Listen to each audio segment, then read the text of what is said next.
जय श्री राधे कृष्णा।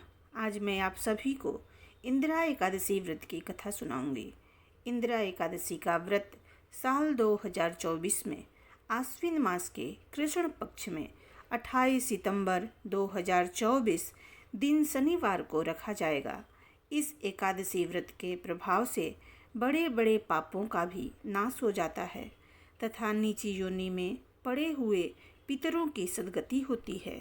धर्मराज युधिष्ठिर ने पूछा, मधुसूदन, कृपा करके मुझे यह बताइए कि आश्विन के कृष्ण पक्ष में कौन सी एकादशी होती है। भगवान श्री कृष्ण बोले, राजन, आश्विन कृष्ण पक्ष में इंदिरा नाम की एकादशी होती है। उसके व्रत के प्रभाव से बड़े बड़े पापों का नाश हो जाता है। नीच योनि में पड़े हुए पितरों को भी यह एकादशी सद्गति देने वाली है। राजन, पूर्व काल की बात है। सतयुग में इंद्रसेन नाम से विख्यात राजकुमार थे, जो अब महिष्मतीपुरी के राजा होकर धर्म पूर्वक प्रजा का पालन करते थे। उनका यश सब ओर फैल चुका था। राजा इंद्रसेन भगवान विष्णु की भक्ति में तत्पर हो गोविंद के मोक्षदायक नामों का जप करते हुए समय व्यतीत करते थे और विधि पूर्वक अध्यात्म तत्व के चिंतन में संलग्न रहते थे। एक दिन राजा राज्यसभा में सुखपूर्वक बैठे हुए थे। इतने में देवर्षि नारद आकाश से उतरकर वहां आ पहुँचे।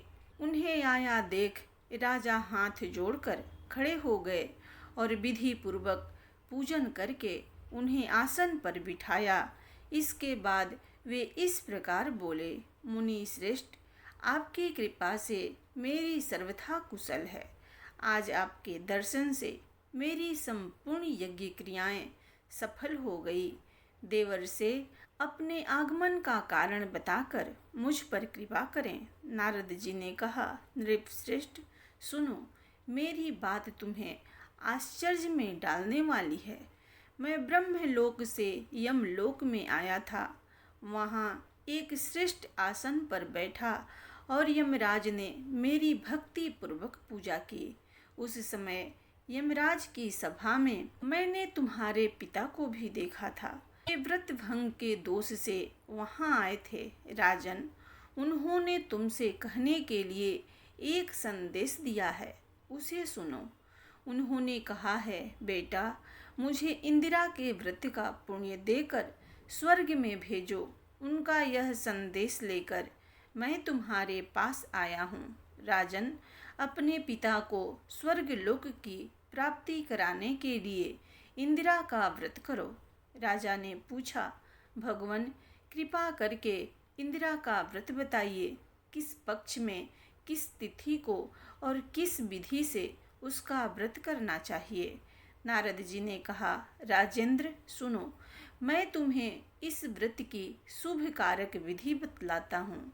आश्विन मास के कृष्ण पक्ष में दशमी के उत्तम दिनों को श्रद्धा युक्त चित्त से प्रातः काल स्नान करें। फिर मध्याह्न काल में स्नान करके एकाग्रचित हो एक समय भोजन करें तथा रात्रि में भूमि पर सोएं। रात्रि के अंत में निर्मल प्रभात होने पर एकादशी के दिन दातून करके मुंह धोएं। इसके बाद भक्ति भाव से मंत्र पढ़ते हुए उपवास का नियम ग्रहण करें। अद्य स्थित्वा निराहार सर्वभोग विवर्जित श्रो भोज्ये पुंडरीकाक्ष शरण में भवाच्युत। कमल नयन भगवान नारायण, आज मैं सब भोगों से अलग हो निराहार रहकर कल भोजन करूँगा। अच्युत, आप मुझे शरण दें। इस प्रकार नियम करके मध्याह्न काल में पितरों की प्रसन्नता के लिए सालग्राम शिला के सम्मुख विधि पूर्वक श्राद्ध करें तथा दक्षिणा से ब्राह्मणों का सत्कार करके उन्हें भोजन करावें। पितरों को दिए हुए अन्नमय पिंड को सूंघकर विद्वान पुरुष गाय को खिला दें। फिर धूप और गंध आदि से भगवान हर्षिकेश का पूजन करके रात्रि में उनके समीप जागरण करें। तत्पश्चात सवेरा होने पर द्वादशी के दिन पुनः भक्ति पूर्वक श्री हरि की पूजा करें। उसके बाद ब्राह्मणों को भोजन कराकर भाई बंधु नाती और पुत्र आदि के साथ स्वयं मौन होकर भोजन करें। राजन, इस विधि से आलस्य रहित होकर तुम इंदिरा का व्रत करो। इससे तुम्हारे पितर भगवान विष्णु के वैकुंठ धाम में चले जाएंगे। भगवान श्री कृष्ण कहते हैं, राजन, राजा इंद्रसेन से ऐसा कहकर देवर्षि नारद अंतर ध्यान हो गए।